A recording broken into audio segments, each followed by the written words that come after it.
Hi everyone, আসসালামু আলাইকুম। আমি তাহেবা, সিক্রেট ভ্লগার তাহেবার চ্যানেলে আরেকটা নতুন দিনের নতুন ভ্লগ নিয়ে তোমাদের সামনে হাজির হয়েছি। আশা করছি তোমরা সবাই অনেক ভালো আছো। আলহামদুলিল্লাহ, আমরাও কিন্তু অনেকটাই ভালো আছি। তো আজকে ঘুম থেকে উঠতে অনেকটাই দেরি হয়ে গেছে, তাই কী করেছি, আগে মুখ হাত ধুয়ে আর চুলোটা ভালো করে ধরিয়ে দিয়ে এদিকে ভাতের জন্য জলটাও বসিয়ে দিয়েছি। তারপরে নিজের জন্য একটু চা নিয়ে বসেছি, কারণ চায়ের সময়টা না আমি কোনোভাবেই কম্প্রোমাইজ করতে চাই না। আগে ভালোভাবে চুলোটা ধরিয়ে দিয়ে তারপরে এখন চাটাই এনজয় করছি ছাদে বসে বসে। তো চা খাওয়ার পর আমি সোজা চলে এসেছি রান্নাঘরে, কারণ ওদিকে ভাতটা বসিয়ে দিয়েছি, তারপরে চালটা ধুয়ে দিয়ে দিয়েছি। এদিকে করে দিচ্ছি একটু ছেলের জন্য পোহা, কারণ ছেলের টিফিনে আজকে ওকে একটু পোহা দেবো ভাবলাম। অনেক দিন না, প্রায় কদিন ধরে বাইরের খাবার একটু টুকটাক করে চলছে, তাই ভাবলাম একটু হেলদি কিছু বানিয়ে দিই। একদম অল্প একটু সর্ষের তেল দিয়েছি, তাতে একটু সর্ষে ফোড়ন দিয়েছি। আর সর্ষেটা ফোড়ন দেওয়ার সাথে সাথেই তো দেখলে একবারে পুরো চারিদিক ছিটকে চলে গেল। তার মধ্যে দিয়েছি একটুখানি কারি পাতা আর দিয়েছি একটুখানি পেঁয়াজ কুচি। তো পেঁয়াজ কারি পাতা সমস্তটা কিছু একটু ভালো করে ভেজে নিয়ে দিলাম একটুখানি কিশমিশ আর বাদাম, মানে এখানে চীনা বাদাম ভাজা ছিল সেটাই দিয়েছি। আর আমার ছেলে না একটু মিষ্টি জিনিসটাই খেতে বেশি পছন্দ করে, তার জন্যই না একটু বেশি মিষ্টি দিয়ে আমি এই পোহাটা বানিয়ে দিয়েছি। কারণ কোনো রকম লঙ্কা গুঁড়ো বা কাঁচা লঙ্কা কোনো কিছুই দিইনি, আর খেতে না এত ভালো হয়েছিল কি বলবো, যে একটুখানি জিনিস।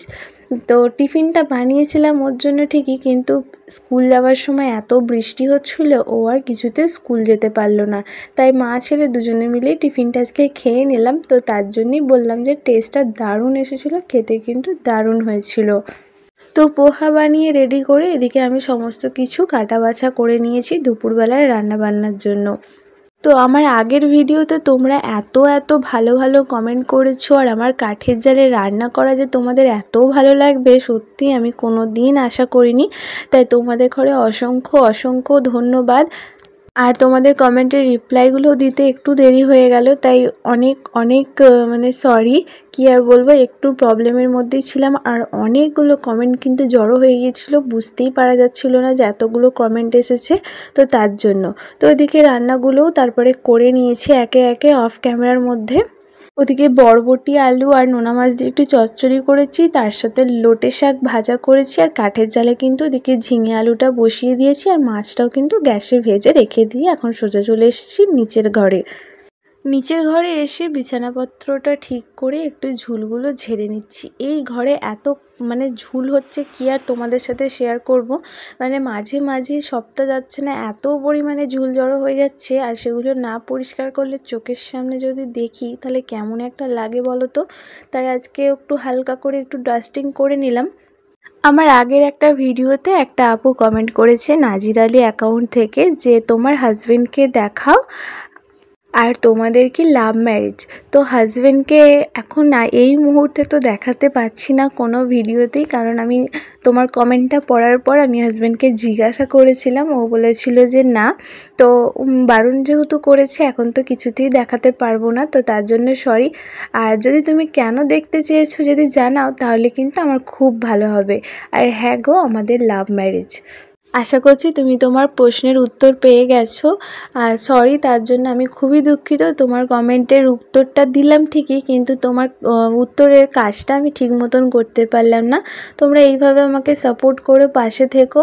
ইনশাল্লাহ যদি কোনো দিন সময় হয় বা সুযোগ হয় অবশ্যই আমি আমার হাজব্যান্ডের ফেস দেখাবো। তো এই যে ভালো করে একটুখানি ডাস্টিংটা করে নিচ্ছি। আর এই ঘরে যে খাটটা আছে না, খাটের যে খাঁজগুলো আছে সেগুলোই না দেখছি ঝুল, মানে পরিষ্কার করার সাথে সাথেও কি করে যে এত ঝুল আসে এই ঘরে আমি খালি বুঝতেই পারি না। মানে সকাল থেকেই আমি কিন্তু ভেবেই রেখেছিলাম যে এই ঘরটাকে একটু ভালো করে ডাস্টিং করব, কারণ ঝুলগুলো চোখের সামনে দেখছি। এইভাবে তো প্রত্যেকটা দিন চলা যায় না, তাই রান্নাগুলো অফ ক্যামেরার মধ্যে তাড়াহুড়ো করে আমি কিন্তু ডাস্টিংয়ের কাজগুলো এই ঘরে এসে শুরু করে দিয়েছি। আর ছেলেও কিন্তু নিচে আছে, খেলা করছে, টিভি দেখছিল এতক্ষণ। আমি কিন্তু টিভিটাকে বন্ধ করে একটু বাইরের দিকে পাঠালাম, যাতে একটু বাইরে খেলাধুলা করে, যাতে আমি ঘরগুলো একটু ভালো করে পরিষ্কার করে নিতে পারি। আর মানে নিচের ঘরটা ভালো করে পরিষ্কার করে ক্লিন করে চলে এসেছি এখন উপরে। মাছটা যে বসিয়ে দিয়ে গিয়েছিলাম, সেই মাছের যে ঝোলটা ছিল সেই মাছ ভাজাগুলো এখন একটু তরকারির মধ্যে দিয়ে দেবো। আমার মতন যে তোমাদেরও এত ভালো লাগবে কাঠের জালে রান্না করতে, সেটা আমি সত্যি কোনোদিন ভাবিনি। তোমরা অনেকেই কমেন্টের করেছো যে তোমার কাঠের জালে রান্না বা তোমার কাজ, আমার যে কাজগুলো তোমাদের এত ভালো লাগবে, সত্যি আমি কোনোদিন ভাবিনি। আর তোমরা যে এতটা আমাকে ভালোবাসো, এতটা সময় বার করে আমার ভিডিওগুলো দেখো, আমাকে কমেন্ট করো, সত্যি আমি কোনো দিন ভাবিনি যে এরকম মানুষও আছে যারা আমাকে ভালোবাসবে।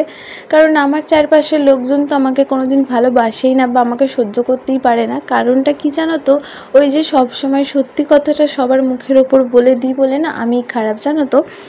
আসলে কি হয় বলো তো, একটা মানুষকে একভাবে কথা শোনাতে শোনাতে চাপতে চাপতে যখন তার পিঠটা দেওয়ালে ঠেকে যায়, তখনই কিন্তু একটা মানুষ তার মুখ দিয়ে কথা বের করে। তোমার লাইফের অর্ধেকটা সময় তুমি সংসারের পিছনে দিয়ে দাও, তুমি তোমার 100% দিয়ে দাও, তাও দেখবে তুমি কোনো দিন তোমার সংসারে যে তুমি কি করেছো বা তোমার সংসারের কি অবদান, সেটাও মানুষে কিন্তু ভুলে যায় এক সময়। দেখবে অনেক মেয়েরা আছে যেমন মানে একটা বাচ্চা কাচ্চা হয়ে যাবার পর তারপরে দেখবে সে তার নিজের শরীরের দিকে যেমন ধ্যান দেয়, মানে শরীরের দিকে খেয়াল রাখে কোনটা করলে ভালো হবে বা কোনটা করলে খারাপ হবে। সেই সময়টা দাঁড়িয়ে না আমি কি করেছি জানো তা, আমি করেছি কিভাবে মানে ইনকাম করা যায়, যে কারোর ক্ষতি না করে, কারোর মন না ভেঙে বা কারোর বাইরে না বেরিয়ে কিভাবে আমি টাকা ইনকাম করব। কারণ আরেকটা জীবন, মানে আমার ছেলে হয়েছে, সেখানে তার পিছনে অনেক টাকা খরচা। আমি কোনো সময় না ভাবিনি যে আমি আমার নিজের খরচাটা আমি নিজে চালাবো, তার সাথে আমার বাচ্চার খরচাটাও আমি চালাবো। আমি এই চিন্তা ভাবনাটাই করেছি। আমি কোনোদিন কারোর ওপর বোঝা হয়ে থাকতে চাইনি, জানো তো। যার জন্যেই আমার আজকের যে শরীরটা, এই শরীরটা না আমার দ্বিগুণ হয়ে গেছে। কারণ আমি কোনো দিন আমার নিজের শরীরের ওপর খেয়াল করিনি। রীতিমতো যেরকম সংসারের পিছনে কাজ করেছি, সেরকম টাকা ইনকামের দিকেও আমি কিন্তু ছুটেছি। আর এত কিছু পরও যে এরকমভাবে আমাকে মানে বদনাম হতে হবে বা এরকম কথা শুনতে হবে, আমি সত্যি কোনো দিন আশা করিনি, জানো তো। যাকগে, কিছু মন খারাপের কথা তোমাদের সাথেও শেয়ার করলাম, কারণ আমি মনে করি তোমরা আমার ফ্যামিলি বা আমার ফ্যামিলি থেকেও অনেক কিছু, যারা আমার ভালো চাও বা যারা আমাকে ভালোবাসো, আমি সত্যি তোমাদের কাছে অনেক কৃতজ্ঞ। তোমাদের কাছে অনেক ভালোবাসা পেয়েছি। এই যে আস্তে আস্তে এখন সংসারের সমস্ত টুকিটাকি কাজকর্মগুলো করে নিয়েছি, এখন যাব একটু আমার দরকারে।